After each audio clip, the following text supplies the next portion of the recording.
Might seem a little bit strange to pull from a secular movie to illustrate a biblical point, but today I couldn't help but remember the movie Fight Club, and whenever Tyler Durden says, and I'm going to clean it up obviously, advertising has us chasing cars and clothes, working jobs that we hate to buy things that we don't need.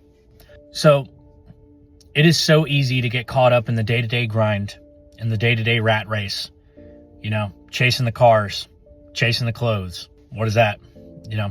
The lust of the eyes, lust of the flesh, the pride of life. It is so easy to get caught up that we lose sight of what's truly important, what is ultimately important and what is truly important. And whenever it comes down to it, there's absolutely nothing more important than our relationship with Jesus Christ. Full stop. Nothing more important. More important than your job, more important than your marriage, more important than your kids. Sounds crazy to the world, okay? But if you're born of the Spirit, you know exactly what I'm talking about. Now, this is dangerous. This is a pitfall that we can fall into. And, if you watch my stuff, you know that I like to joke around. I'm sarcastic. I can be a class clown. If you watch the podcast, I break up serious topics with comic relief and stuff like that. But every so often, we need a reminder of what's truly important and what's ultimately important. And that is what I just said. Your relationship with Jesus Christ, period. Are you saved? We need to be intentionally living with eternity in mind. Some people think that it's cliche to say, you never know what day is your last, but it's true. And I can vouch for that 1,000%.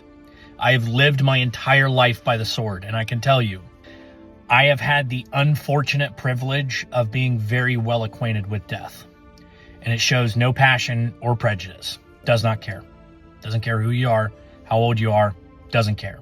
And I just want to reiterate, we have to keep that in mind. So many people are living moment to moment and for the moment. They're just chasing dopamine and they're not keeping eternity in mind, which is the wildest gamble that you could possibly take.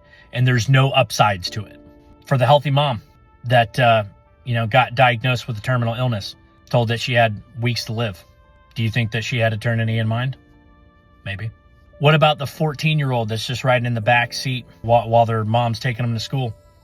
And they get taken out at an intersection. Somebody blew the red light. Boom. Gone. Do you think they woke up that day thinking it was their last day? Or do you think they got up, ate their breakfast, got their clothes on, threw their backpack on, and went about their regular day, thinking about regular teenager things? Death does not care. What about the 60-year-old man? Perfect bill of health, triathlete, runs every single day, runs ultra marathons. Every single day, just gets up, healthy as a horse, runs the same trail every single day until that one day that his heart finally gives out. Do you think he was thinking that was his last day? Now here's the problem. There's only two directions. There's only two destinations. And Jesus Christ, John 14:6, he is the way, the truth, and the life, and no man comes to the Father except through him. Period. That is the bar. There's no other way. Death doesn't care. Doesn't care about your age. Doesn't care about your bill of health. Doesn't care about your race. Doesn't care about your sexuality. Doesn't care. It's coming for all of us. We just don't know when. So while you do have time, make sure you get right with God. Other than that, y'all have a great day.